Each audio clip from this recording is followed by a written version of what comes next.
Assalamualaikum warahmatullahi wabarakatuh.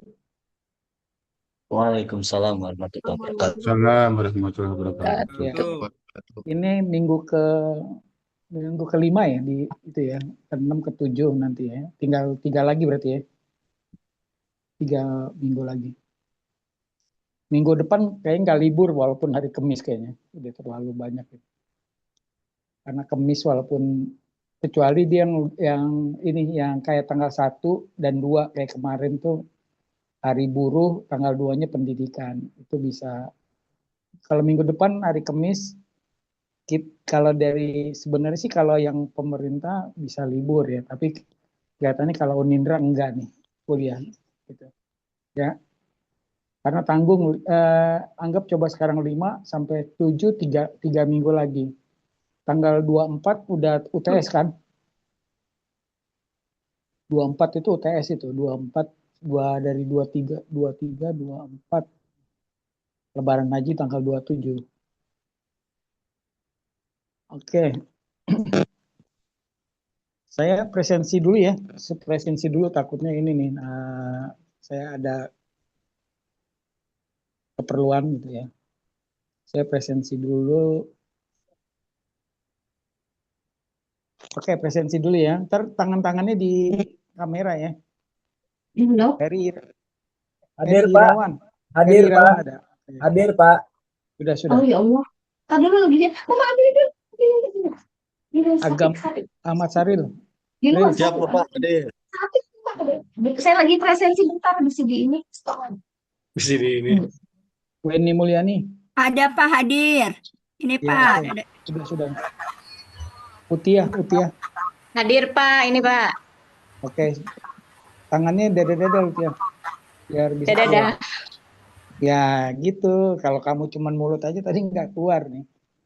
Tadi udah gini Pak, nggak kelihatan ya. Ya, enggak. Tadi yang keluar si Ujiah tadi. Siapa? Uji apa siapa tadi yang keluar tuh? Nia Kurniasari. Hadir Pak, hadir. Nah, Hadir. oke. Agestini. Hadir Pak, terima kasih. Iya, oke. Ya Pak, Widiani. hadir Pak. Oke. Hadir, iya, hadir. Sudah. Sepia. Hadir Pak, hadir. Oke, sudah. Dian Hildayati. Hadir Pak. Ya, sudah. Adnan Maruf. Hadir. Oke. Chandriani. Hadir Pak, hadir. Iya, sudah. Sarni Puspitasari Silaban. Hadir Pak. Oke. Asriani Faradita Ritonga. Hadir Bapak. Tangannya dada. Sudah. Ya, iya. Kamu kalau tadi cuman hadir Pak nggak keluar nih, baru pas kamu ngomong begini mulutnya langsung ditekep kelihatan tuh, ya kan? Oke, Gitu hadir dong, saya Pak. jangan. Nah, gitu. Sarni Puspita Silaban nih. Hadir Sarni Pak. ada tadi ya? Udah Iya. Pak. Hadir Asriani Pak. udah ya. Junarsi. Hadir Pak. Mana Junarsi dada-dada. Ada Dia. hadir nih Pak. Dada-dada tuh Nah, Pak. tuh iya sekarang tadi enggak. Itu. Anissa Semendawai. Anissa Tidak ada Semendawai. Pak, Kenapa? tidak hadir Udah Pak. keluar. Enggak masih Pak, tapi tidak hadir Dia nggak hari hadir. Oke. Dia terima kasih. Eni Kristina. Hadir Pak. Oke. Terima kasih. Salsabila. Hadir Pak. Hadir Pak. Oke, sudah. Raden Ayu Kusuma. Raden Ayu. Sakit Pak Dan ya. ayo sakit Bapak. Ya. Oh Bapak. iya. Ya, udah nggak di absen ya, Ril. Ya Pak. Uji Lindayani. Hadir Pak. Ya, Hadir sudah. Pak. Sudah. Dimas Prabowo. Hadir Pak. Sudah dipanjangin namanya Dimas tuh. Dimas Prabowo. Oke, siap. Iya. Hibatullah Jada. Hadir. Ya, oke. Nasrudin. Hadir Pak, hadir. Ya, oke, Nasrudin. Sudah. Hadir Pak. Sudah. Femia Sagitatia. Hadir, Pak. Oke, sudah. Suba Suba. Hadir Pak, hadir. Oke, sudah. Baik, Yuni Trias Mustika. Baik. Hadir Bapak. Oke, sudah baik. Indriani Dia Puspitawati. Indri. Indriani.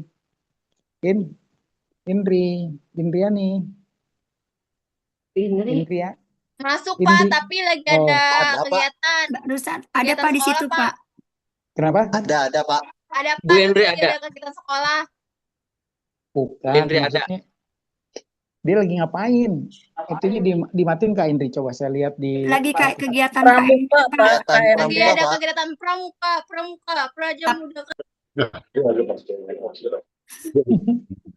Tad. Bu Indri.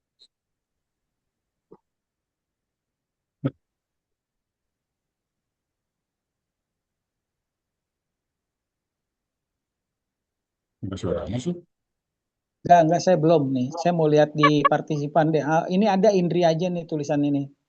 Betul, Bapak, itu Bu Indri. Iya. Kameranya dimatikan. Lagi pramuka Pak, KMD. Dari tadi begini ya, dari pas mata pelajaran pertama ya, Indri? Enggak, Hah? pertama Enggak, Pak. ada, mungkin sekarang Ada, lagi Pak. tidak memungkinkan. Lagi ngisi materi Pak.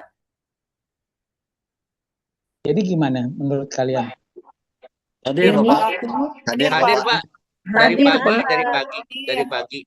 Nah, ya enggak, Dari maksudnya di pelajaran saya nih kan dia nggak aktif jatuhnya nih, walaupun dikamerain. Berarti kan saya kan dulu udah bilang kamera harus aktif. Jadi di ini tadi sama Mungkin dari Tapi KWS nanti juga. masuk kok, Pak.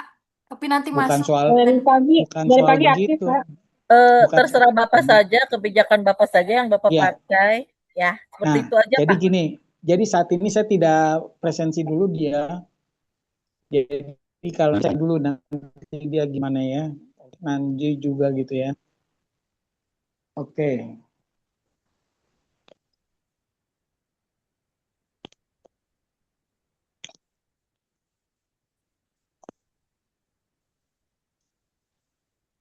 Indri saya tidak presensi. Mulyana.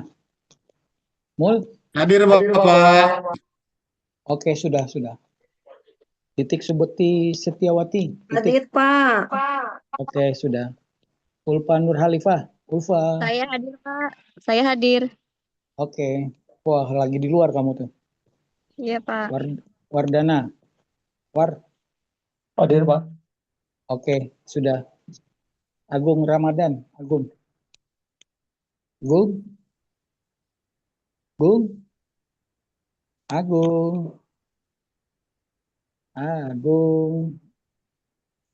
Agung Ramadan. Agung. Kak. Kamera dimatiin lagi nggak, Ril? Kamera sama itu dimatiin nggak, Ril? Saril. Saya cek, Pak. Sedang saya cek. Bentar. Di partisipan lihat kamera sama voice-nya dimatiin nggak, Agung?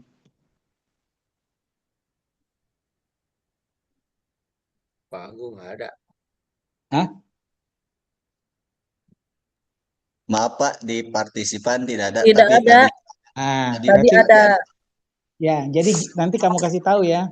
Pak Rino nggak absen karena dia tidak di partisipan, nggak ada. Postin juga nggak ada. Nanti kamu ini saksinya, Ril ya. Nanti kalau misalnya saya hadir Pak. Nanti saya ngomong Mas Saril. Kamu coba tanya Mas Saril no. Tadi gitu saya gituin ya. Si Agung ya. Saril. Iya, Pak. Nanti Oke. mungkin di sesi kedua presensi Bapak bisa panggil lagi. Kayaknya sedang enggak. Jadi gini, Ril. Jadi tuh batas waktunya juga 15 menit. 15 menit itu presensi, Ril. Jadi kalau dia udah lebih dari 15 menit, dia nanti datangnya setengah jam, udah lewat, itu saya anggap gak hadir, Ril. Gitu, apalagi Baik. dia main masuk aja kayak begitu ya. Siap, Bapak. Gitu, jadi, ya. Ini kebijakan saya juga, jadi kalau misalnya saya suruh, tuh Pak, Ramadan ada Pak, Pak Agung, Pak, baru muncul. Iya, nah kayak begini tuh, ada yang manggil Hadir kali Pak, itu. sinyalnya hilang Pak. Iya. Jadi gini, ntar bila ada yang hilang-hilangan lagi dan nggak kameranya dimatikan, itu akan saya catat juga itu. Ya, Siap, Bapak. ya. Nanti solusi, nggak jadi Hadir, saya juga. Pak. Oh, Hadir. Bu Indri udah ada, Bu Indri. Bu Indri udah masuk, Dari Pak. mana Bu Indri? Ke belakang dulu, Pak. Toilet maksudnya. Katanya ngajar pramuka, dia yang bilang. Berarti nggak sinkron nih. Iya betul, tapi kan saya ke toilet juga. Ini memang saya lagi di perkemahan, Pak. Saya lagi di perkemahan, jadi toiletnya agak jauh gitu. Ya, Karena tapi jauh dari kalau listrik, jadi laptop saya gini, jadi mati. gini, kalau bila yang Yang hilang apa? waktu nanti kalau misalnya kan dulu udah waktu pertama kali kita tatap muka pertama, saya udah ngasih tahu bila kameranya mati kan saya itu juga sebagai bukti pembelajaran ya. Karena kalau itu Widi, kenapa Widi? Widi ya, ini tolong di mute dong itunya ke voice. Sudah, Bapak. Sudah. Iya.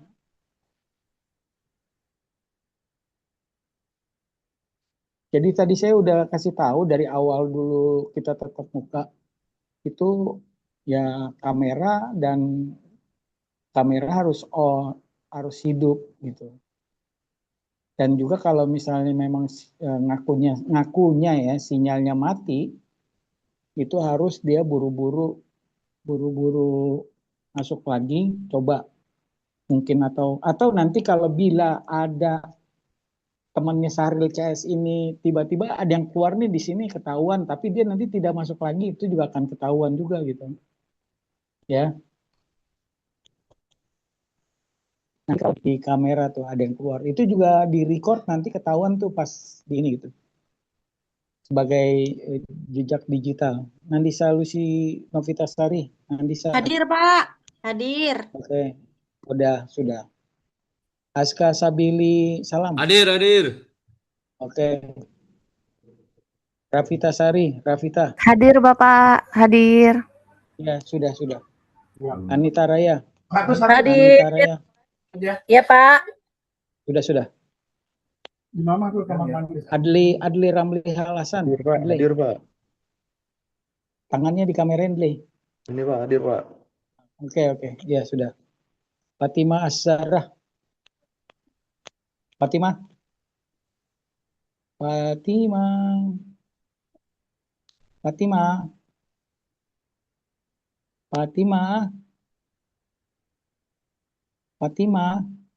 Nggak ada Udah, ya Pak. ini. Tadi ada. Kemana lagi, Ril? Hilang-hilangan terus nih anak buahnya Noah nih, Ariel Noah. Nggak ada. Itu ada nggak di partisipan? Fatima Azhara.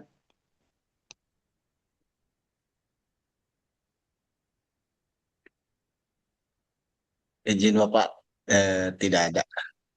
Tidak ada ya. Nanti jadi apabila ada mahasiswa yang tidak hadir, nanti kalau dia komplain, nanti kamu sebagai ketua kelas saya langsung ke kamu ya.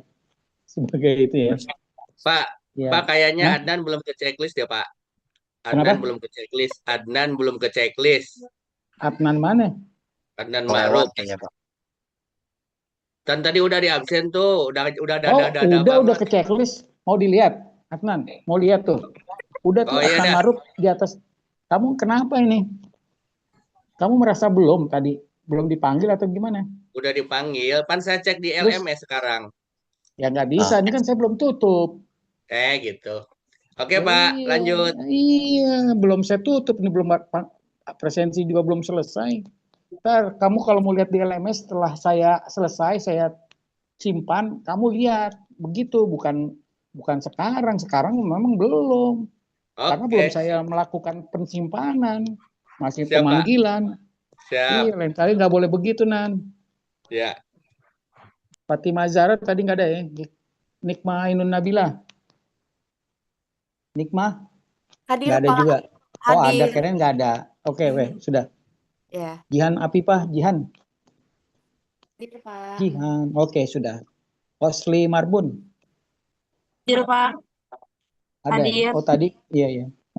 Ada, Pak. Oke. Eka Setiawati. Hadir, Eka. Pak. Hadir. Hadir. Oke. Rodo Togar Simanjuntak. Togo. Hadir, Rodo. Pak. Oke, Hadir. sudah, Rodo, sudah.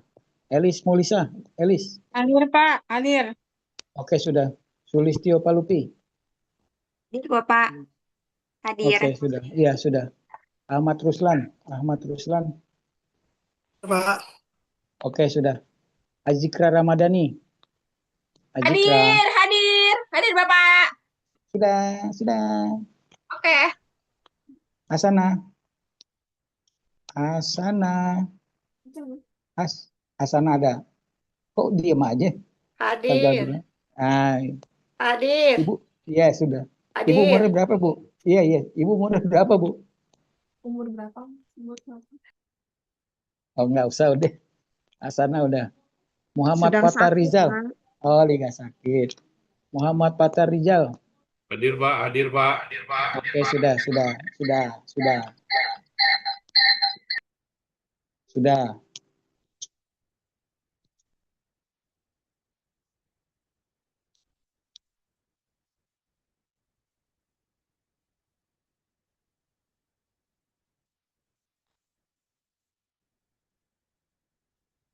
Lagi. Ya, dilanjut aja, Pak. Yang presentasi dilanjut aja. Ini saya sambil ini. Tuh izin keluar siapa tuh tadi tuh? Ada yang keluar siapa tadi? Saya, Pak, tadi pakai handphone, Pak. Oh, Pindah kamu ke- dua terus yang satu kamu Iya, Pak. keluarin ya? Betul, Oke. Pak. Dilanjut. Oke, baik Pak. Izin Pak. Ya. Baik. Bapak, Ibu sekalian, apakah suara saya terdengar? Dengar, Pak. Dengar, jelas. Dengar. Wih, Bantun. ya. Bismillahirrahmanirrahim. Assalamualaikum warahmatullahi wabarakatuh. Waalaikumsalam warahmatullahi Waalaikumsalam warahmatullahi Warahmatullahi wabarakatuh. Selamat pagi. Pagi. Luar biasa. Oke, terima kasih Bapak Ibu sekalian atas semangatnya. Semoga selalu terjaga ya dari awal perkuliahan sampai nanti kita lulus semuanya bareng-bareng ya. Amin. Baik, yang terhormat Bapak dosen kita, Bapak Dr. Rinovian Rais. Mudah-mudahan Bapak Saudara Kadam sehat walafiat, lancar Amin. urusannya, lancar rezekinya, berkah umurnya. Amin. Yang saya hormati seluruh Bapak Ibu mahasiswa pasca sarjana program studi pendidikan IPS yang mudah-mudahan tahun 2027 kita lulus semua bersama-sama. Amin. Amin ya Allah ya Rabbal Alamin. Bapak Ibu, sebelum mulai boleh pantun dulu.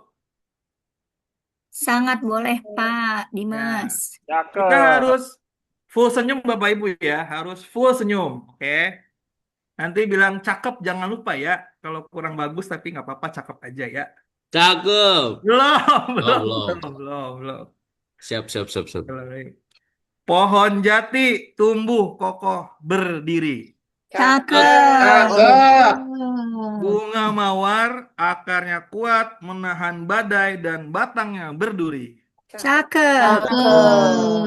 Datang Bapak Ibu di kuliah geografi Cakep. bersama Bapak Rinovian kita akan bersama-sama berdiskusi. Cakep. Paling cakep. Bagus Yes. sekali. Oke. Yes. Itu sedikit pantun ya, nanti di akhir insya Allah ada lagi. Baik Bapak Ibu, kita awali Dibina ya. perkuliahan kita dengan Dimiki. baca lafaz basmalah bersama-sama. Bismillahirrahmanirrahim. Bismillahirrahmanirrahim. Baik Bapak Ibu, kami memperkenalkan diri terlebih dahulu. Izin saya Dimas Prabowo yang hari ini berperan sebagai moderator untuk kelompok 5. Izinkan saya untuk memperkenalkan diri dari kelompok kami. Nanti boleh salam dan say hello ya yang saya sebutkan. Yang pertama member kita yaitu ada Bapak Mulyana. Silakan Bapak Mulyana, say hello. Dadah, dadah, Pak. Dadah, dadah. Assalamualaikum. Dadah, dadah, dadah. Oke, nah kelihatan nih si. Kemudian member berikutnya saya sendiri Dimas Prabowo. Berikutnya yang tidak kalah cantik luar biasa Ibu Titik Subekti. Say hello Bu. Halo, saya hello semua. Dan satu lagi nih yang juga darah yang luar biasa Ibu Elis Mukhlisah. Silakan Bu Elis. Luar biasa. Baik, Bapak Ibu, untuk pertemuan kali ini kita akan membahas sebuah materi yaitu tentang perubahan sosial dalam lingkungan masyarakat. Kalau pertemuan yang kemarin kan kita sudah membahas tuh tentang unsur-unsur geografi sosial. Nah, sekarang kita akan membahas tentang perubahan sosial dalam lingkungan masyarakat. Nah, sebelum saya mulai, saya mau menyetel video, boleh ya, supaya kita ada stressing ya. Oke, sebentar.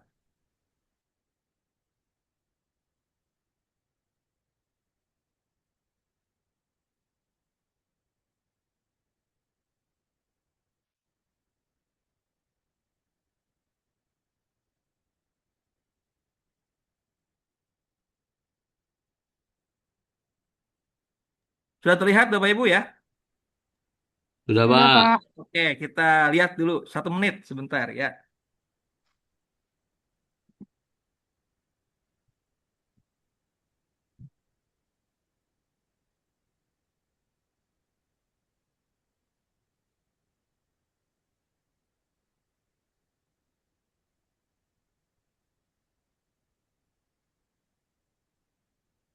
Sebuah teknologi komunikasi baru saja diluncurkan, yakni telepon seluler multimedia.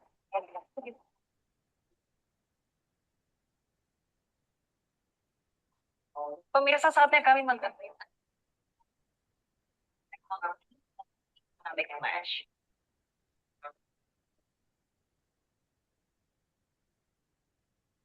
di judi online itu juga mencapai 1.200 triliun di tahun 2024. Angka ini meningkat dari tahun 2004 yang berada di kisaran 981 triliun rupiah.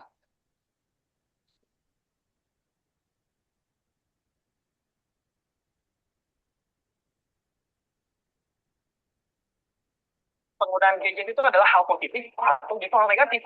Tapi di balik itu semua, yang paling penting adalah gimana caranya bagi orang tua untuk bisa mengurangi dampak negatif dari penggunaan gadget oleh anak-anak, terutama mendidik mereka di era digitalisasi seperti sekarang.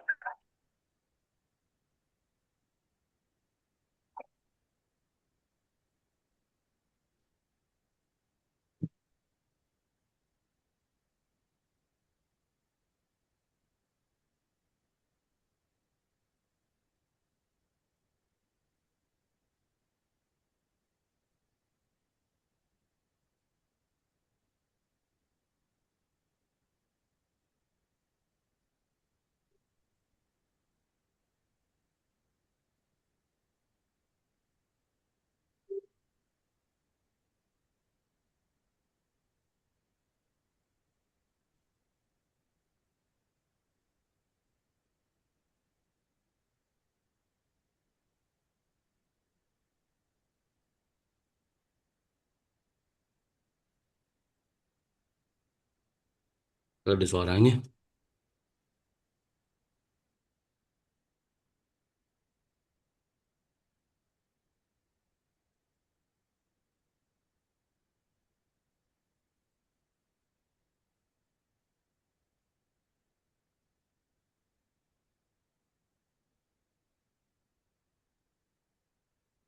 Hidup manusia adalah perjalanan panjang yang selalu bergerak dan berubah. Di setiap sudut kehidupan, kita bisa melihat betapa dunia tak pernah diam. Waktu terus berjalan, dan bersama waktu, dunia pun berubah. Setiap detik yang berlalu membawa angin baru yang perlahan menggeser cara kita hidup, berpikir, dan berinteraksi. Inilah yang disebut sebagai perubahan sosial. Pergeseran dalam nilai, norma, dan kebiasaan masyarakat yang terus bergerak mengikuti zaman. Kadang kita tidak menyadari bahwa perubahan itu sedang terjadi. Tapi ketika kita mulai ke belakang, barulah terasa betapa berbeda dunia kita hari ini dibandingkan dulu. Zaman terus bergulir, seperti roda yang tak pernah berhenti berputar. Cara kita melihat dunia sekarang tak lagi sama seperti dulu. Kita mulai dari sesuatu yang sederhana. Budaya. Budaya adalah cara hidup, bahasa, kebiasaan, nilai, dan tradisi yang diwariskan dari generasi ke generasi. Dulu, budaya begitu lekat dalam kehidupan kita. Anak-anak belajar bahasa daerah dari orang tuanya.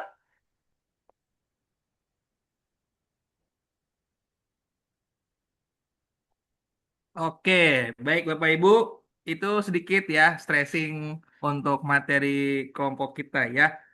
Baik Bapak Ibu, saya izin share screen lagi materi kita ya. Tadi sudah sama-sama dilihat ya Bapak Ibu ya, bagaimana fenomena yang terjadi di masyarakat kita ya. Baik Bapak Ibu, kita langsung masuk ke paparan hasil diskusi dari kelompok kami. Kami yakin kelompok kami masih banyak kekurangan, maka untuk dari itu butuh banyak komentar, butuh banyak masukan dan insight dari Bapak Ibu sekalian.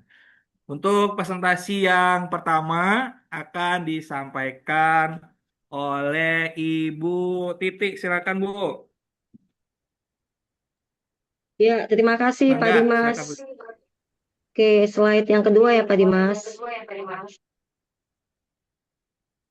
Oke, latar belakang. Perubahan sosial merupakan gejala yang melekat pada setiap masyarakat. Sebagai entitas yang dinamis, masyarakat terus mengalami pergeseran struktur, pola interaksi, dan sistem nilai.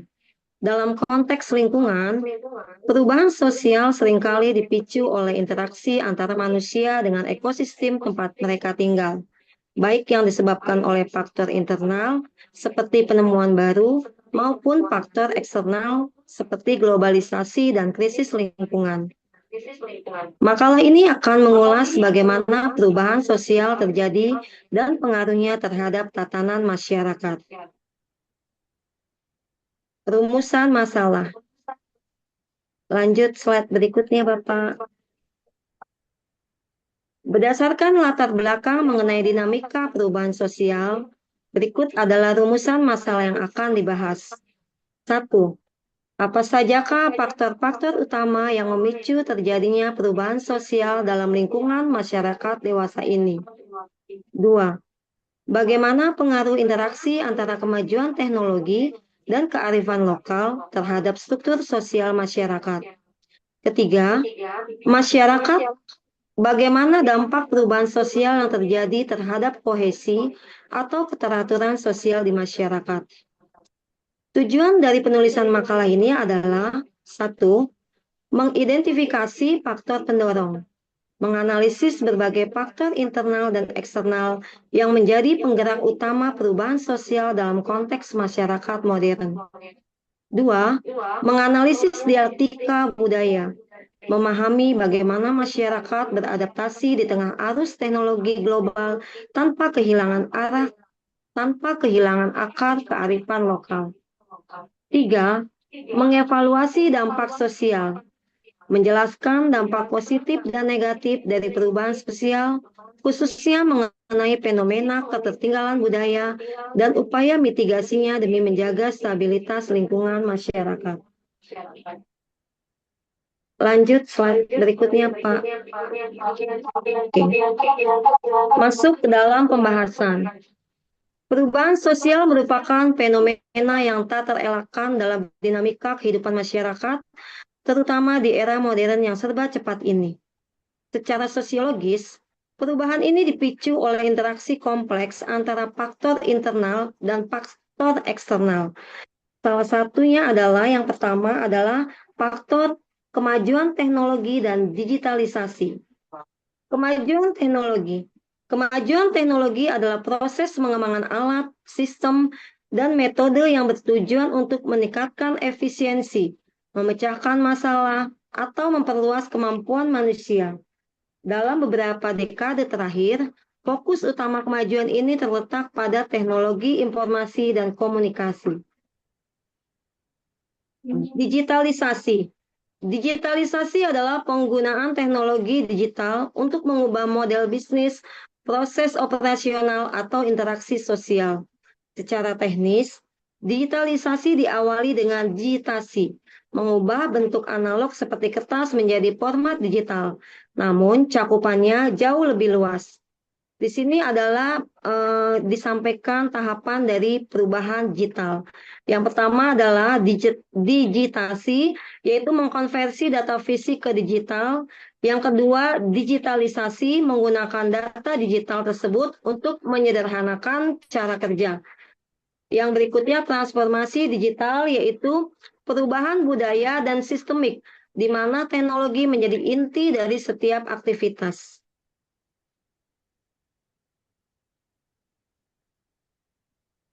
Lanjut yang adalah tantangan di era digital.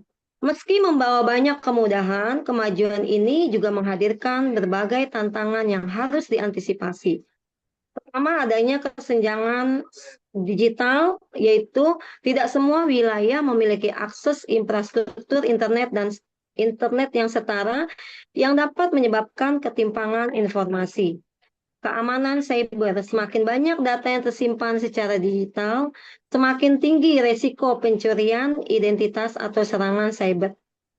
Etika dan privasi, penggunaan data pribadi dalam skala besar memerlukan regulasi yang ketat agar tidak disalahgunakan. Yang terakhir adalah perubahan lapangan kerja. Beberapa pekerjaan konvensional mungkin tergantikan oleh otomatisasi, sehingga menuntut adanya peningkatan keterampilan bagi tenaga kerja. Untuk slide berikutnya bisa dilanjutkan oleh teman saya, Ibu Elis. Lanjut, Pak Dimas. Globalisasi. Silakan. Globalisasi memfasilitasi difusi budaya, yaitu penyebaran unsur-unsur kebudayaan dari satu kelompok ke kelompok lainnya. Hal ini tidak lagi memerlukan perpindahan fisik manusia secara besar-besaran, melainkan terjadi melalui transmisi digital dan media massa. Globalisasi juga memicu pertukaran budaya, pemikiran, dan gaya hidup secara masif lintas negara. Fenomena ini menyebabkan terjadinya akulturasi atau percampuran budaya dan asimilasi yang seringkali mengaburkan batasan tradisional dalam masyarakat lokal. Dampak pada struktur sosial terbagi menjadi dampak positif dan dampak negatif. Dampak positif antara lain adalah yang pertama, globalisasi budaya lokal. Budaya daerah memiliki kesempatan untuk dikenal di panggung dunia, misalnya pengakuan internasional terhadap wastra Nusantara atau kuliner tradisional. Yang kedua, modernisasi pola pikir. Mendorong masyarakat untuk lebih rasional, menghargai waktu, dan memiliki wawasan yang lebih luas. Dampak negatifnya adalah satu, westernisasi, kecenderungan masyarakat untuk meniru gaya hidup Barat secara berlebihan sehingga melupakan akar budaya sendiri. Yang kedua, konsumerisme, perubahan perilaku masyarakat menjadi lebih konsumtif akibat paparan iklan dan tren gaya hidup global secara terus-menerus. Dan yang ketiga adalah guncangan budaya atau cultural shock. Ketidaksiapan masyarakat dalam menerima unsur budaya baru yang datang terlalu cepat. Slide selanjutnya, Pak.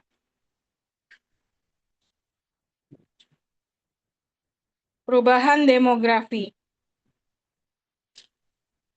Perubahan demografi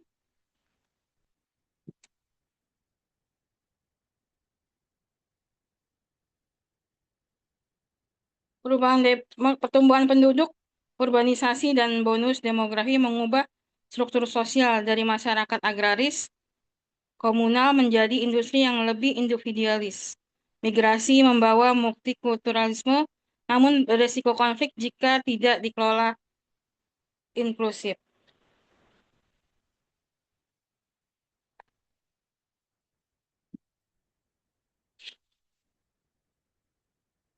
Gerakan sosial dan kesetaraan.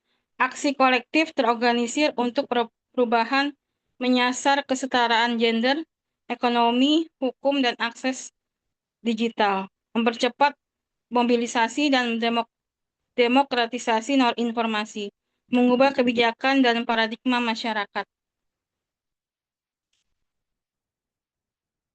Lanjut, Pak.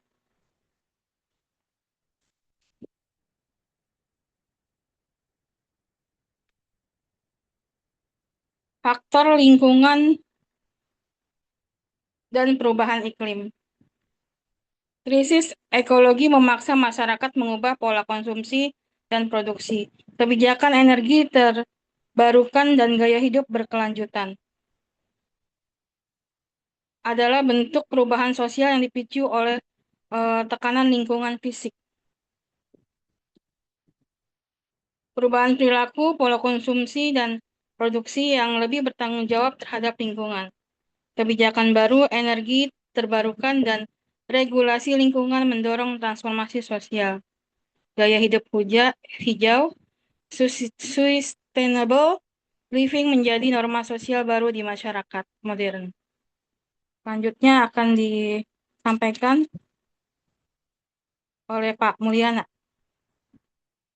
Baik, terima kasih Mbak Elis. Slide selanjutnya Pak. Oke. Selanjutnya terkait dengan lokalisasi. Interaksi antar kemajuan teknologi dan kearifan lokal itu menciptakan dinamika yang kompleks dan struktur sosial masyarakat kontemporer. Nah, fenomena ini sering disebut sebagai lokalisasi, di mana nilai-nilai global bertemu dengan nilai-nilai lokal dan menghasilkan bentuk struktur sosial yang baru. Ada beberapa pengaruh utama dari interaksi tersebut. Yang pertama, hibridisasi struktur sosial. Interaksi ini memicu lahirnya struktur sosial yang bersifat hibrida. Masyarakat tidak sepenuhnya meninggalkan kearifan lokal, namun mengadopsi teknologi untuk memperkuat identitas tersebut. Contohnya, komunitas adat yang menggunakan media sosial untuk mengorganisir pasar digital produk kerajinan tangan tradisional. Yang kedua, terjadinya pergeseran otoritas tradisional. Kemajuan teknologi informasi cenderung mendemokratisasi pengetahuan. Jika dulu otoritas sosial dipegang sepenuhnya oleh tokoh adat atau sesepuh, kini generasi muda yang melek digital memiliki posisi tawar yang kuat dalam struktur pengambilan keputusan ekonomi dan sosial di komunitasnya. Yang ketiga, transformasi pola gotong royong. Prinsip gotong royong yang merupakan inti kearifan lokal mengalami digitalisasi. Struktur sosial yang dulunya berbasis tatap muka itu bergeser menjadi jaringan virtual atau virtual networks. Penggalangan dana sosial untuk kepentingan komunitas lokal adalah salah satu bentuk modern dari struktur bantuan sosial tradisional. Keempat, ketegangan nilai atau cultural lag. Sering terjadi ketimpangan budaya atau cultural lag ketika teknologi berkembang lebih cepat daripada kesiapan nilai-nilai lokal. Hal ini dapat menyebabkan disintegrasi sementara dalam struktur sosial, seperti konflik antara penyedia jasa transportasi tradisional dengan berbasis aplikasi di wilayah yang kental dengan kearifan lokal. Selanjutnya, slide. Oke. Dampak perubahan sosial yang terjadi terhadap kohesi atau keteraturan sosial di masyarakat. Perubahan sosial bertindak sebagai pedang bermata dua bagi kohesi atau keteraturan sosial. Di satu sisi, ia dapat memicu disintegrasi. Namun di sisi lain, ia mendorong terbentuknya integrasi baru yang lebih relevan dengan tuntutan zaman. Berikut beberapa contoh dampak perubahan sosial terhadap kohesi sosial. Yang pertama, adanya disorganisasi dan anomi. Dampak paling nyata dari perubahan sosial yang cepat adalah munculnya disorganisasi sosial. yaitu proses memudarnya norma-norma dan nilai-nilai lama dalam masyarakat. Menurut Emil Durkheim, jika perubahan terjadi terlalu cepat tanpa ada norma baru yang menggantikannya, masyarakat akan terjatuh dalam kondisi anomik, suatu keadaan tanpa arah di mana individu kehilangan pegangan moral yang pada gilirannya melemahkan kohesi sosial. Yang kedua, terjadinya pergeseran dari solidaritas mekanik ke organik. Dalam masyarakat tradisional, kohesi sosial didasarkan pada kesamaan. Perubahan sosial menuju masyarakat modern mengubah dasar kohesi tersebut menjadi ketergantungan antar individu yang memiliki peran berbeda. Meskipun terlihat lebih individualis, keteraturan tetap terjaga karena adanya saling ketergantungan fungsi ekonomi dan sosial. Berikutnya munculnya konflik horizontal. Perubahan sosial seringkali membawa nilai-nilai baru yang berbenturan dengan nilai-nilai yang lama. Perbedaan kecepatan dalam menerima perubahan antar kelompok masyarakat dapat memicu konflik horizontal. Konflik inilah yang merupakan bentuk keretakan sementara dalam keteraturan sosial sebelum akhirnya masyarakat mencapai titik keseimbangan yang baru.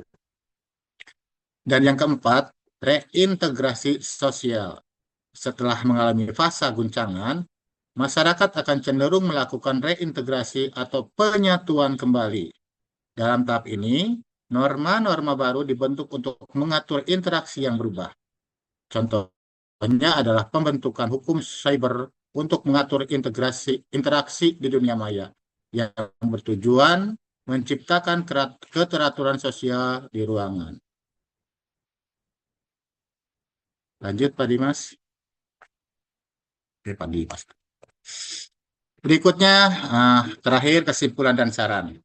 Dari hasil paparan kami bisa disimpulkan bahwa perubahan sosial adalah sebuah keniscayaan. Kunci utama adalah adaptasi tanpa kehilangan identitas. Teknologi dan digitalisasi adalah dua sisi mata uang yang sama. Keberhasilannya terletak pada kemampuan beradaptasi.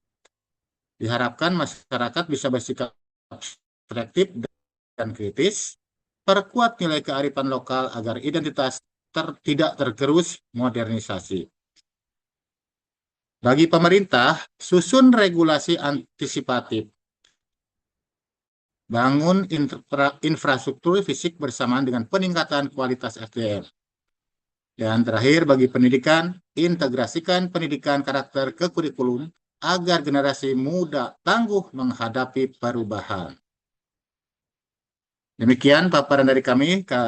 Saya kembalikan ke Pak Dimas Prabowo sebagai moderator. Baik, terima kasih kepada rekan-rekan saya. Ada Ibu Titik, ada Ibu Elis, dan Bapak Mulyana. Boleh aplaus buat pemateri. Oke, siap. Baik Bapak Ibu sekalian, itu adalah paparan hasil dari kelompok kami. Kami harap ada masukan, ada tambahan, ada insert pertanyaan dari Bapak Ibu sekalian. Sekarang pukul 15.17. Nah, kita buka termin yang pertama ya Bapak Ibu. 3 pertanyaan. Silahkan Bapak Ibu boleh.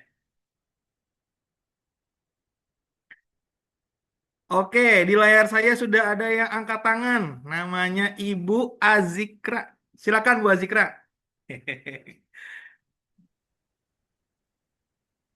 Mangga Ibu.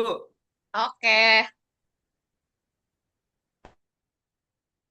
Pada bagian dampak perubahan sosial disebutkan bahwa perubahan sosial bertindak sebagai pedang bermata dua sebagai kohesi sosial. Mengapa perubahan sosial dapat pelan-pelan.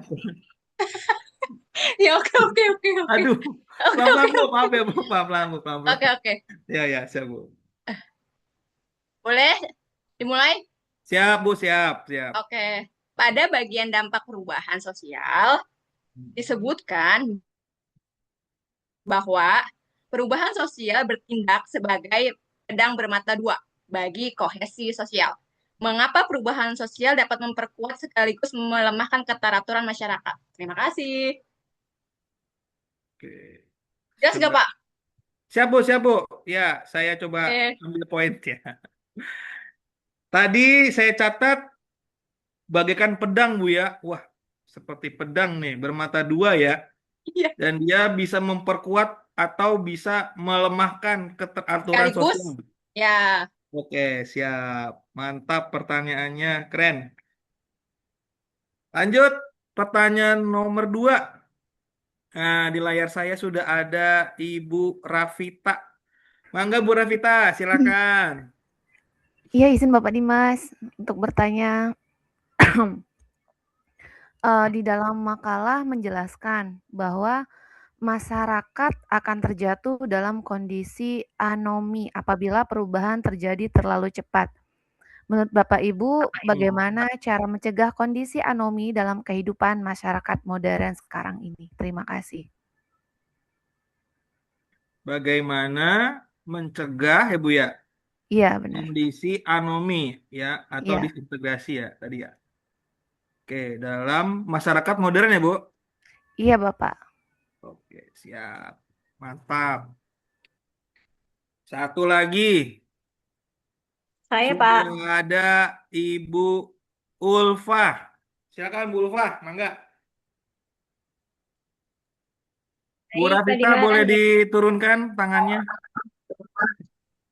Ya, silakan. Bu Ulfa, mangga. Bapak, izin ya Pak bertanya. Siap. Ya Allah, materinya bagus ya Pak. Tadi ada yang saya tangkep Pak dari Bu Elis. Kata Bu Elis tadi, globalisasi memfasilitasi difusi budaya, penyebaran unsur kebudayaan lintas negara melalui transmisi digital dan media massa. Betul ya Pak, kita semua sepakat. Yang ingin saya tanyakan, dari kondisi lintas budaya atau karena globalisasi memicu pertukaran budaya, pemikiran, gaya hidup dari lintas negara tersebut, apakah kondisi tersebut itu lebih banyak memberikan dampak positif atau justru sebaliknya Pak, malah lebih banyak memberikan dampak negatif bagi budaya lokal Indonesia? Seperti itu Pak Dimas pertanyaannya. Apa bisa dipahami? Nanti saya izin tulis ya. Ya, boleh Bu, Bu Ulfa, bantu ya, ditulis di chat ya. Yang saya catat, kondisi globalisasi kan memicu pertukaran budaya. Dan gaya hidup ini kan lintas budaya atau lintas negara. Apakah kondisi tersebut memberikan lebih banyak dampak positif atau justru lebih banyak dampak negatifnya gitu ya? Betul, Pak. Oke, mantap sekali. Siap. Oke, sementara 3 dulu ya Bapak Ibu. Izinkan kami untuk mencoba ya untuk menjawab ya. Tapi ya saya yakin Bapak Ibu juga yang lain di luar penanya Bu Azikra, Bu Ulfa, dan Bu Rafita juga bisa menambahkan ya. Pak Dimas, Ya, siap. share screen-nya boleh dimatiin dulu nggak? Oh ya, siap, siap, siap. Ya, kelihatan teman-teman itu. Soalnya saya perangkatnya ini, perangkat jadul. Remote pisan, ya. Siap, oke. Punten ya, Pak. Iya, punten. Siap, sudah ya? Ya, sudah, ya. Ya. Sudah, ya. Oke, untuk pertanyaan ada 3 ya. Pertanyaannya sudah ada. Saya langsung saja ya. Saya mencoba menjawab pertanyaan Ibu Azikra. Nanti pertanyaannya Bu Rafita dan Bu Ulfa oleh teman-teman ya. Bu Azikra, punten, coba saya mencoba memberi tanggapan ya. Tadi pertanyaan Bu Azikra itu adalah perubahan sosial itu kan bertindak seperti pedang gitu ya. Dan bermata dua gitu. Mengapa perubahan itu dapat memperkuat atau justru melemahkan sebuah keteraturan sosial. Jadi coba saya urai Bapak Ibu bahwa perubahan sosial itu kenapa disebut pedang? Nah, pedang itu kan alat ya, alat bantu kita ya. Makanya dampaknya itu sangat bergantung pada masyarakatnya itu sendiri dalam beradaptasi terhadap nilai atau struktur baru yang ada. Nah, kenapa diberikan alasan untuk memperkuat atau melemahkan? Nah, coba ya, mengapa dapat memperkuat bedang itu?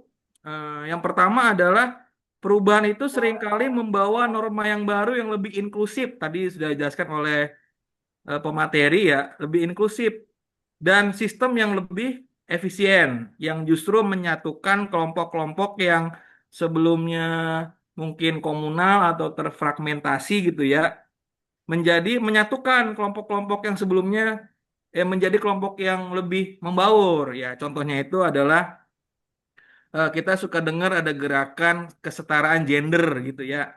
Jadi harus sama nih antara yang laki-laki dan perempuan gitu. Nah, gerakan kesetaraan gender ini kan awalnya mungkin dianggap mengganggu tatanan yang lama gitu ya. Tapi dalam jangka panjang itu justru partisipasi perempuan itu di sektor publik apalagi memperkuat ekonomi dan menciptakan keadilan sosial yang lebih kokoh bagi seluruh anggota masyarakat. Nah, itu contoh yang memperkuatnya gitu ya, bedang yang memperkuat gitu ya Bu Zikra ya. Dari Nah, sisi, kalau yang oke. memperlemahnya itu apa contohnya? Mengapa pedang ini dapat melemahkan? Nah, atau bahasanya disintegrasi gitu ya, tadi anomi, yaitu perubahan yang terlalu cepat dan radikal. Nah, dapat menciptakan ketertinggalan budaya atau cultural lag, yaitu adalah di mana nilai-nilai yang lama itu runtuh sebelum nilai yang baru itu mapan.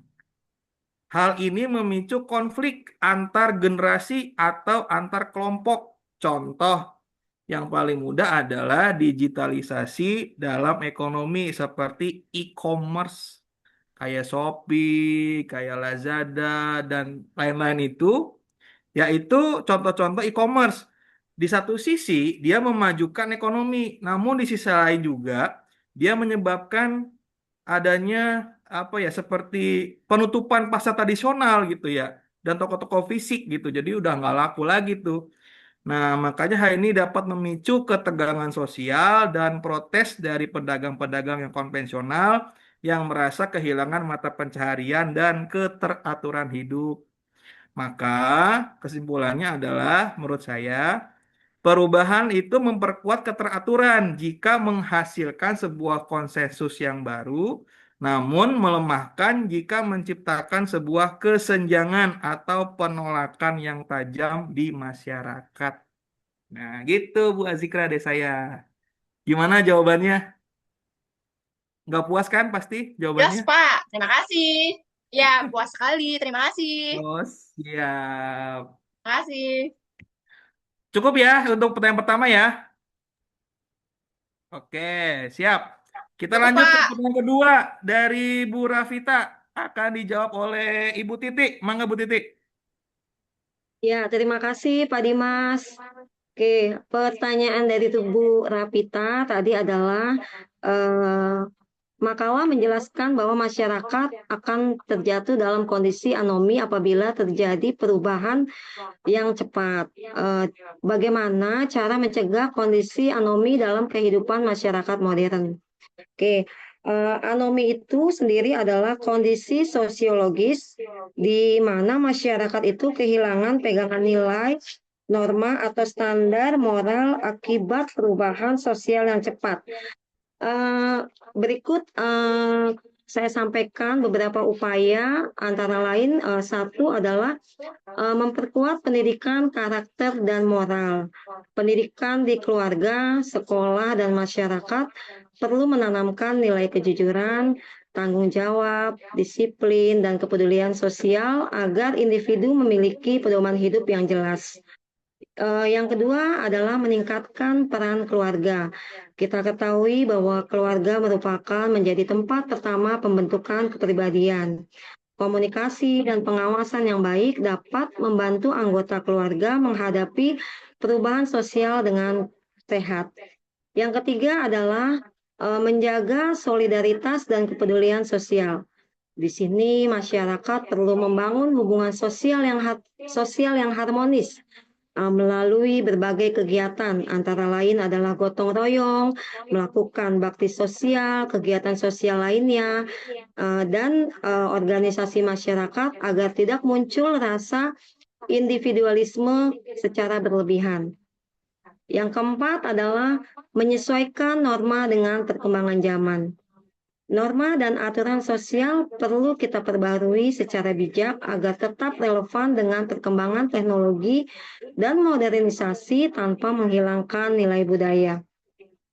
Yang kelima adalah meningkatkan literasi digital dan kemampuan kita dalam menyaring informasi.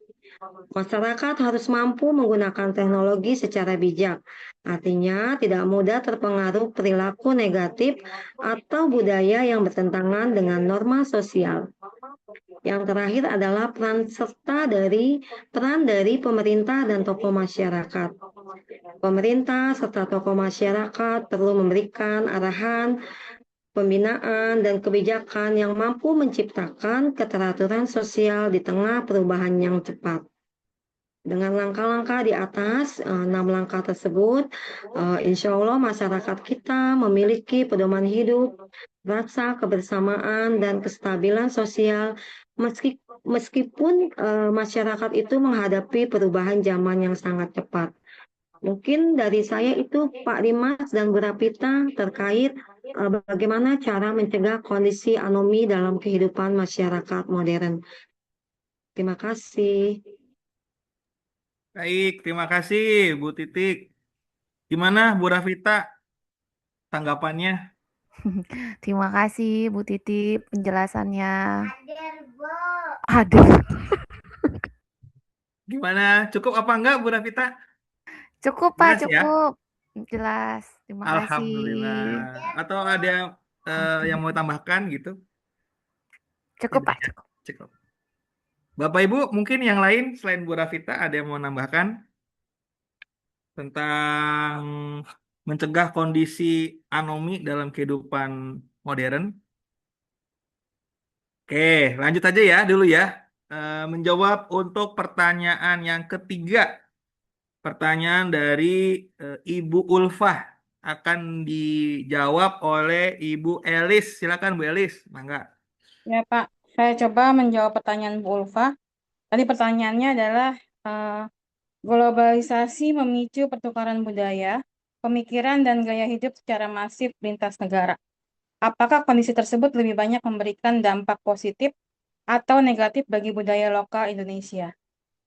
Jadi menentukan apakah dampaknya lebih banyak positif atau negatif sangat bergantung pada bagaimana masyarakat dan pemerintah merespon arus tersebut. Jadi kita coba menganalisis mengenai kondisi tersebut ya. Pertama, dampak positif modernisasi dan globalisasi budaya. Globalisasi memberikan panggung bagi budaya Indonesia untuk dikenal di dunia internasional, sekaligus memperkaya cara kita melestarikan tradisi. Diplomasi budaya melalui platform digital, produk budaya seperti batik, kuliner Nusantara, hingga musik tradisional dapat menjangkau audiens global dengan cepat. Ini meningkatkan kebanggaan nasional dan nilai ekonomi kreatif. Yang kedua, hibridasi budaya. Pertukaran ini pemikiran memicu kreativitas, lahirnya genre musik seperti jazz gamelan atau desain busana modern bermotif etnik adalah bukti bahwa budaya lokal bisa beradaptasi tanpa harus hilang. Dilihat dari efisiensi pelestariannya, teknologi global memungkinkan dokumentasi budaya seperti bahasa daerah yang hampir punah atau tarian tradisional dilakukan secara digital agar dapat diakses oleh generasi mendatang. Dampak negatifnya, tantangan eksistensi budaya lokal.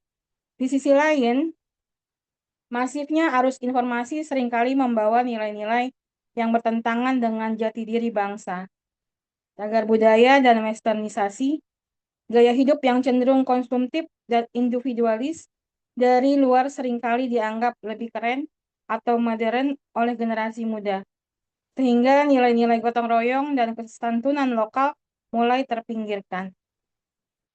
Komodifikasi budaya.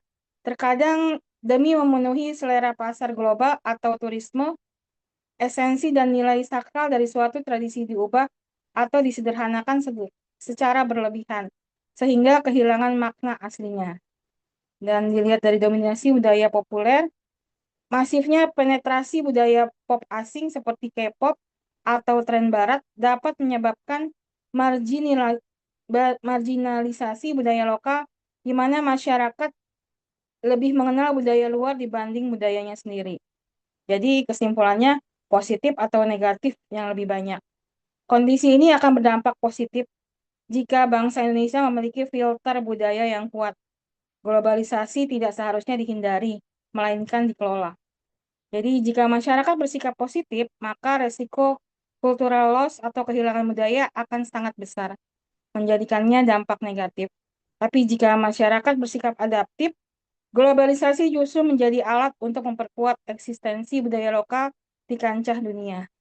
Jadi kuncinya terletak pada literasi budaya dan integrasi kearifan lokal ke dalam sistem pendidikan serta gaya hidup modern. Dengan begitu, kita tetap bisa berpikiran global atau think globally, namun tetap bertindak secara lokal. Seperti itu, Bu Ulfa, paparan dari saya. Mungkin ada yang mau menambahkan? Baik, terima kasih Bu Elis. Gimana Bu Ulfa tanggapannya? Oh ya, terima kasih Bu Elis atas jawabannya. Jadi ternyata dari konteks positif atau negatif itu tergantung cara menentukan masyarakat ataupun pemerintah dalam merespon hal tersebut ya. Bahkan tadi Bu Elis tadi sudah sampaikan dari tantangannya ternyata ada juga ya nilai-nilai budaya Indonesia yang turun atau hampir hilang dengan datangnya globalisasi lintas budaya tersebut. Sudah cukup terjawab Pak Dimas. Terima kasih. Terima kasih Bu Elis. Sama Bu. Siap. Terima kasih.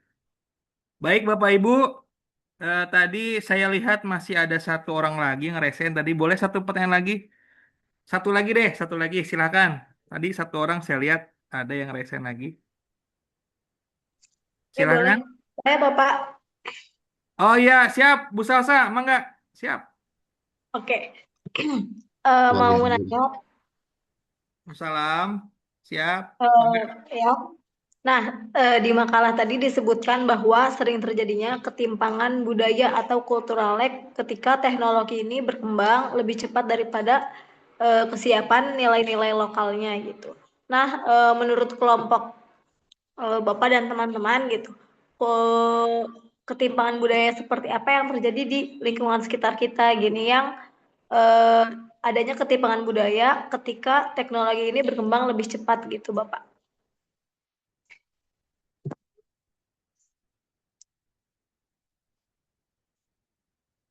Bisa dimengerti atau perlu diulangi Pak? Suaranya sih sedikit rada ini ya, tapi sudah saya coba tulis ya Bu Salsabila ya. Jadi Nanti saya ketik juga. teknologi masuk, terjadi cultural lag gitu ya. Terus menurut kelompok ya, contoh cultural lag ya yang terjadi di sekitar kita ya atau ketimpangan sosial gitu ya Bu Salsabila ya. Betul betul. Oke. Mungkin Pak Mulyana ingin merespon Pak, mangga Pak. Oke, baik, terima kasih Pak Dimas. Alhamdulillah. Enggak. Pertanyaan yang cukup menarik ini dari Bu Salsabila. Cultural lag atau sering kita sebut sebagai ketimpangan budaya gitu ya. Memang seringkali kita temukan dalam kehidupan sehari-hari. Cultural lag ini bisa terjadi terutama karena perubahan ruang dan teknologi yang seringkali tidak berjalan beriringan dengan adaptasi perilaku manusia.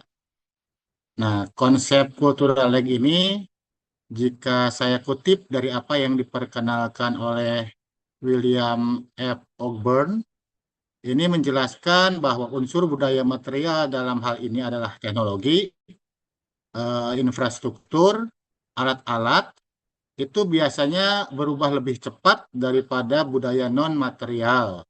Misalnya nilai, norma, adat, perilaku. Gitu ya. Nah, untuk contoh cultural lag yang terjadi di lingkungan sekitar, seperti yang tadi ditanyakan oleh Bu Salsa, ya, sebetulnya banyak sekali. Mungkin saya akan memberikan ya beberapa contoh lah yang konkret yang seringkali kita temukan atau bahkan mungkin kita sendiri tanpa sadar sering terjebak melakukan konsep cultural lag ini.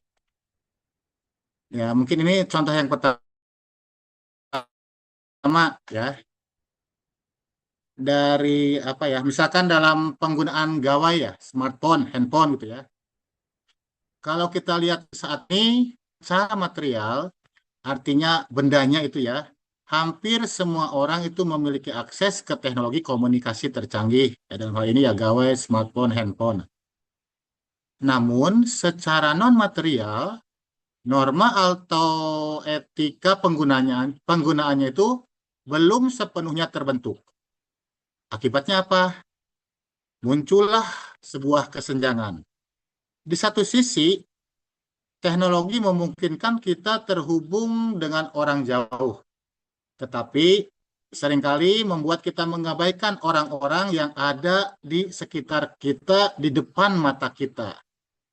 Nih kayaknya ini untuk para angker nih, anak kereta gitu ya, pasti sudah terbiasa menemukan hal ini. Biasanya kalau di kereta ini, orang itu asik dengan dunianya sendiri.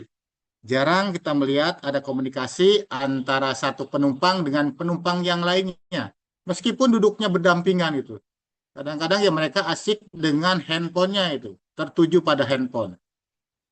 Ya mungkin termasuk di rumah kita ya. Saat ini anak-anak kita itu lebih apa ya, fokus ke handphone dibanding melakukan komunikasi dengan orang tua. Susah kita untuk berkomunikasi karena kalah dengan keberadaan handphone gitu. Bisa jadi mereka main game, scroll TikTok, bisa sementara kalau kita suruh belajar, terkadang baru 5 menit saja itu sudah mengeluh capek gitu.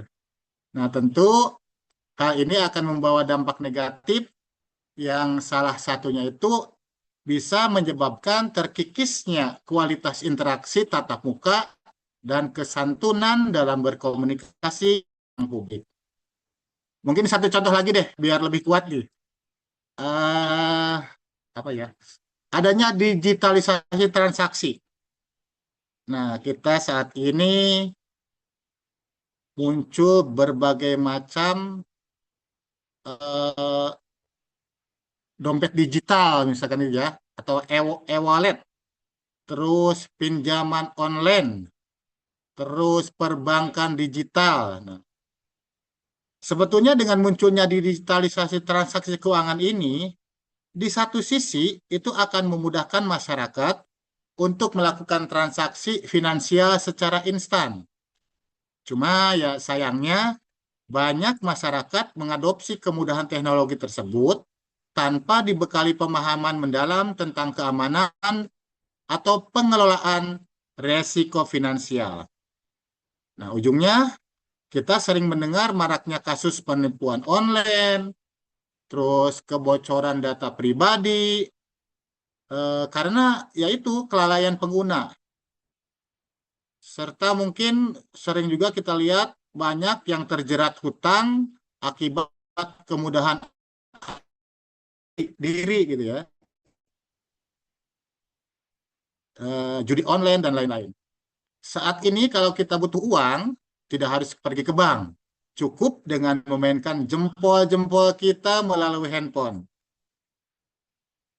Bisa rekening kita dengan memainkan jempol tersebut bisa langsung berubah. Ya.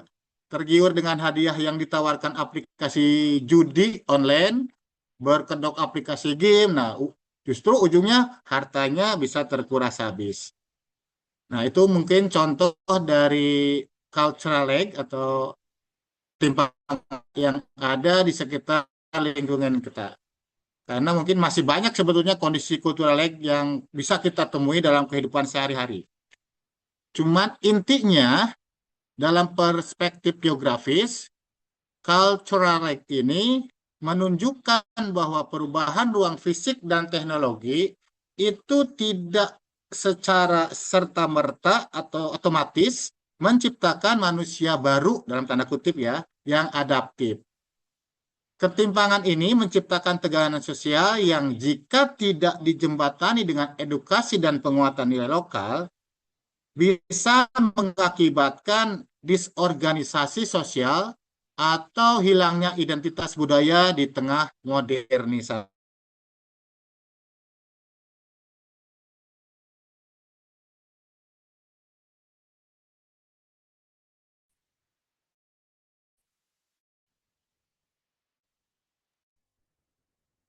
Pak Mul, nge-freeze Pak Mul. Ya. Oke, siap. Terima kasih Pak Mulyana. Gimana Bu Salsabila atas jawaban Pak Siap, siap. Mulyana? Sudah cukup, Pak. Sangat bagus. Alhamdulillah. Siap. Baik Bapak Ibu, sudah ada 4 Udah semua ya, Pak? pertanyaan. Ya Pak? Cukup Pak ya? Udah semua. Sudah Pak. Ya. Penguatan dari Saya Bapak ya ambil Pak. alih ya. Ya Pak, siap. Ya. Terima kasih udah mengikuti materi hari ini. Semoga kita semua bisa mengimplementasikan di sekolahan, di rumah, di lingkungan yang tadi setelah diinikan semua ya. Jadi benar tuh yang Pak Mulyana masalah cultural lag itu. Semuanya banyak banget gitu di lingkungan yang tadi udah dijelaskan semua. Ya pada intinya gitu. Contohnya belum lama ini kalau mau jadi tawuran atau mau bikin geng motor itu banyak sekali melalui cultural lag tadi gitu. Dengan cepat melalui handphone dia bisa menjadi satu kesatuan untuk menjadi brutal, nakal kayak gitu, atau menjadikan tawuran. Itu dampak-dampaknya. Tapi kalau positifnya cultural lag itu bisa membawa kita mana-mana yang baik dan mana-mana yang buruk. Jadi harus dipilahkan dulu gitu. Makanya kalau ada berita-berita hoax atau yang tidak tersampaikan dengan sampai ke kita, itu kita harus saring dulu semua, disaring. Jangan sampai kita mengikuti hal-hal yang menjadikan negatif gitu. Nah begitu juga tadi itu pertanyaan itu sama ya, kayak yang ada yang bertanya siapa tadi di atas ini, ntar saya lihat. Itu globalisasi memicu pertukaran budaya kayak gini juga dampaknya ya bisa dua gitu. Tadi kalau misalnya dia pemikiran gaya hidupnya bisa berubah, kalau misalnya tadi ada K-pop atau dulu waktu itu tren di Sudirman dengan adanya gaya-gaya orang urakan jadi bisa bermodel gitu. Itu dampak positif lah, masih bagus ya. Jadi orang-orang sederhana mengikuti tren-tren di luar negeri dengan bisa berjalan catwalk di jalan, tapi juga harus ada pada tempatnya. Kan waktu itu kan sempat dibubarin tuh di jalan karena mengganggu aktivitas jalan, itu yang nggak bisa gitu. Kalau mau ada dampak positifnya bagus, dengan pakaian sederhana, dia dengan gaya-gaya aktual dia memperdaya diri, itu bagus. Tapi pada tempatnya ya, misalnya ada satu daerah atau satu panggung atau suatu jalan yang bisa dipakai untuk dia menampakkan bahwa ini loh jati diri saya gitu. Itu kan dari hal-hal yang kayak gitu. Buktinya jadi orang itu jadi terkenal, itu dampak positifnya. Perubahan budaya gitu. Nah, secara lintas budaya, ini apalagi sekarang kalau Bapak Ibu masalah ada waktu itu drama Korea, sekarang drama Cina gitu yang lagi trend itu. Nah, kita bisa lihat tuh kalau memang drama-drama tersebut kelihatannya membawa dampak positif, kita bisa ambil. Tapi seandainya membawa dampak negatif, jangan gitu. Itu yang harus globalisasi pertukaran budaya gitu. Nah, kalau kita mau mengadop budaya luar, kita harus dilihat dulu gitu. Atau mau jangan ambil full 100% budaya luar tadi gitu. Ya misalnya ambil cuma 25% aja budaya luar, kita combinein lagi dengan budaya-budaya kita nih gitu. Kita lihat gitu apa sinemanya gitu. Buktinya kita orang Indonesia sendiri juga udah bisa kok menjadikan film-film itu bisa seperti Kowai udah go internasional, Agnes Mo dan lain-lain, atau siapa itu penyanyi dari Prancis, ya, orang Indonesia yang udah bermukim di Prancis kayak gitu. Itu juga bisa membawa dampak yang positif gitu. Itu yang saya harapkan gitu. Nah itu ya. Jadi kalau misalnya itu yang tadi dimaksud sebenarnya nih hampir sama aja nih jawabannya, baik Bu Azkira, dampak sosial yang bermata dua. Jadi dilihat dulu intinya permasalahan. Kira-kira ini dampaknya positif nggak atau negatif nggak gitu. Itu yang memperkuat perubahan kita sosial. Nah makanya tadi saya mengharapkan kepada Bapak Ibu, kita dimanapun berada, baik kita sebagai guru atau bukan guru, kita punya lingkungan tuh, geografi sosial kita gitu, dengan lingkungan kita bagaimana gitu. Nah makanya saya mengharapkan supaya kita bisa menjadikan lingkungan kita bisa lebih baik lagi gitu. Itu sih yang utama gitu. Misalnya salah satu contoh, di lingkungan kita ada daerahnya kotor gitu. Nah Bapak Ibu pas lewat juga harus punya rasa empati gitu. Atau yang selama ini bangunan-bangunan yang berdampak pada lingkungan gitu. Contohnya kalau di kali-kali itu masih ada daerah-daerah sepadan dengan bangunan, atau masih ada rumah-rumah di bawahnya masih ada kali. Nah itu yang lingkungan-lingkungan yang kita harus tinggalkan gitu.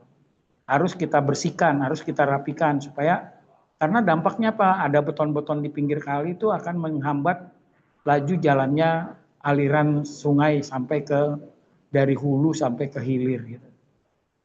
Itu ya. Nah, makanya saya mengharapkan kita mempelajari geografi sosial dan lingkungan gitu. Nah, saya juga udah ada buku menulis manusia, sosial dan lingkungan. Itu salah satu karena saya mendapatkan mata kuliah ini, Bapak Ibu bisa searching nanti kalau misalnya ini saya ada linknya, saya kasih ya. Itu saya bukunya masalah manusia, sosial dan lingkungannya. Nah, di situ bagaimana kita menjadikan lingkungan kita supaya bisa dapat menjadikan lebih baik lagi. Itu. Jadi pada intinya gitu ya, mempelajari lingkungan. Jadi dampak-dampak yang seperti, nah contoh lagi yang kemarin waktu tahun lalu pas waktu zamannya di puncak dijadikan tempat wisata. Nah sekarang udah dilihat lagi nih sama Pak Dedi, udah ada mulai ada tumbuh tuh lingkungan, pohon-pohon yang kemarin ditanami gitu. Itu dampak-dampaknya. Jadi supaya kenapa? Penyerapan air dari puncak menuju Jakarta itu tidak terlalu cepat gitu, menjadikan longsor atau gimana kayak gitu. Itu yang saya lihat gitu ya. Makanya di daerah-daerah lain orang pada iri juga terhadap kemajuan Jawa Barat kayak gitu. Nah, contohnya kayak di Kalimantan, Sulawesi, masih banyak jalan-jalan berlubang, atau di luar itu, di luar yang Pulau Jawa itu juga gitu. Termasuk yang anak sekolah pergi jauh dari jalan, kalau jembatannya nggak ada, dia muter lingkungan, jadi kan akan memperlama juga dia perjalanan dia gitu, dari rumah menuju sekolah. Itu dampak-dampak lingkungan ya. Makanya kita sebagai insan pendidikan bisa memberikan hal-hal yang positif terhadap dunia pendidikan kita gitu. Mungkin dari saya secara besar itu ya materi kita ini dari semua pertanyaan. Jadi dampak positif dan negatif semua udah dijelaskan semua. Nah tadi saya juga gitu ngasih tahu kalau dampak kita terhadap lingkungan semacam kita lah, kalau kita orang kayak ibu tadi, Ibu Indri, Ibu Indri kan pramuka tadi saya lihat juga kan. Nah itu dia mengajarkan bagaimana anak didik kita pramuka untuk mencintai lingkungan gitu. Kayak saya juga dulu pramuka. Kita nggak boleh misalnya di pohon sampai menyayat-nyayat nama kita ada di pohon kayak gitu. Itu yang berdampak lingkungan gitu ya. Nah gitu, jadi supaya kita baik-baik aja, kita lihat dulu gitu. Mungkin saya cukup, mungkin ada yang mau bertanya atau gimana, dipersilakan. Mungkin masih ada yang belum, dipersilakan Bapak Ibu. Sepertinya tidak ada, Pak. Cukup jelas, Pak. Kenapa tidak ada? Kenapa emang? Kurang 6 menit lagi nih. Kurang 6 menit lagi. Ya, jadi intinya gitu ya. Jadi kalau kita masalah manusia dan lingkungannya, kita lihat dulu nih dari pertanyaan Bapak Ibu semua itu. Dia bawa mudorot atau bawa manfaat, itu dari situ. Ya, kalau misalnya dia bawa manfaat berarti lanjutkan. Tapi kalau dia membawa mudorot apapun juga itu harus ditinggalkan. Kita tinggalkan semua gitu. Tadi dampak sosial yang ada di kereta, kita main HP kiri kanan nggak ada yang tahu, atau dia senyum-senyum aja di kereta tadi katanya anak-anak karet. Nah coba deh dampak dari kemarin yang kejadian kereta di Bekasi di timur itu, sekarang gerbong perempuan ujung-ujung sekarang saya lihat agak ngeri juga, agak ngeri perempuan naik di ujung-ujung gitu. Jadi kalau di depan dia keretanya nabrak, kalau dia naik di belakang keretanya ditabrak. Gitu kan? Ya Pak. Iya kan? Mereka ketakutan sekarang. Makanya,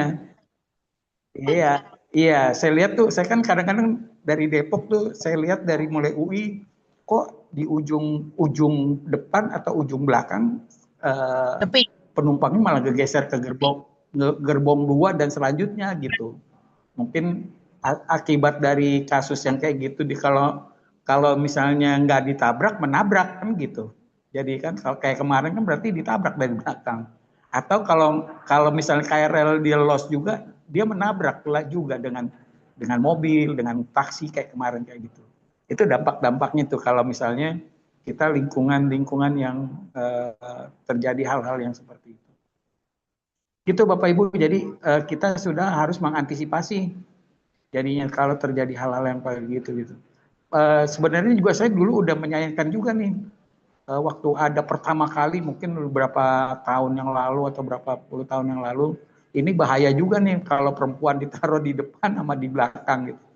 Saya sih sebenarnya udah tahu kalau akan terjadi gitu. Mungkin kemarin Menteri PPA perempuan, udah kalau gitu jangan di ujung-ujung perempuan. Misalnya kalau dia ada 8 gerbong keempat sama gerbong kelima gitu. Jadi gerbong keempat. Sebenarnya sih kenapa juga perempuan, kalau saya lihat ya, kalau di kereta, sebenarnya pada saat ini lebih senang gerbong yang bersamaan dengan laki-laki. Mungkin dia merasa kalau di situ paling negatifnya pelecehan seksual atau kecopetan gitu kalau di gerbong laki kan. Tapi kalau di gerbong perempuan itu antar perempuan sendiri itu ini loh sama saling egonya saling menonjol gitu. Misalnya ada ibu hamil belum tentu mau tuh disuruh minggir tuh gerbong perempuan. Nggak ada orang hamil nih. Ntar ngakunya dibilang saya juga lagi hamil muda kan gitu. Nah itu yang kalau saya lihat dari fenomena masyarakat kayak gitu ya. Jadi harus hati-hati juga gitu. Mungkin dari saya itu ada yang mau ditambahkan atau mau bertanya lagi? Pak Mulyana, Pak Dimas? Kalau Pak dari Arif kami cukup, Pak. Oh deh, oke, iya. Kalau gitu ini aja di closing statement ditutup. Jangan lupa Ril nanti dikompres supaya diperkecil Ril videonya. Minggu depan libur nggak Pak? Nanti kita lihat, kan memang hari Kamis libur. Tapi kan kemarin kita udah berapa kali libur nih.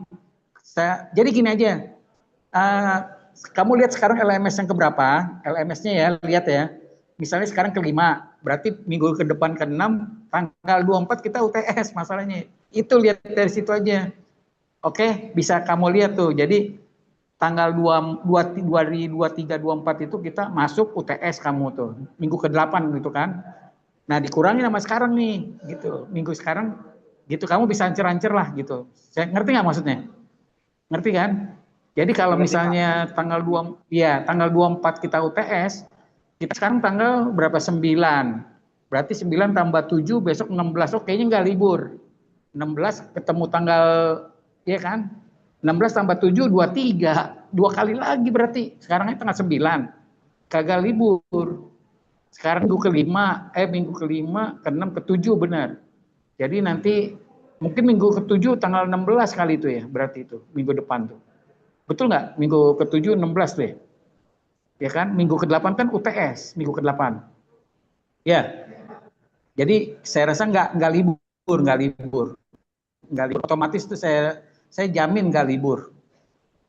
Jadi kita minggu depan masih ada satu materi lagi, tanggal 16. 16 tambah 7 tanggal 23. 23 itu UTS. Jadi kan sekarang ini minggu ke-6 nih berarti nih. Jadi nggak libur ya, tidak libur minggu depan. Oke, Bapak. Ya. Jadi nggak libur. Sekarang minggu ke-6, minggu depan tanggal 16 minggu ke-7, tanggal 23 dan 24 kalian UTS semua itu. UTS ya. Jadi nggak libur walaupun Kamis. Tapi kalau misalnya yang tadi saya dari awal ngasih tahu tanggal 1 dan 2 harinya besar hari Jumat, tanggal 1 hari 1 Mei hari buruh, tanggal 2 pendidikan, itu pasti libur gitu. Itu walaupun kan udah jelas hari internasional libur. Tanggal 2 sebenarnya sih nggak merah tanggal 2 hari pendidikan. Itu ya. Mungkin dari saya demikian. Mau di kesimpulan atau mau langsung ditutup aja kalau nggak di yang presentasi. Udah pas jam 4 sore ini. Siap, Pak.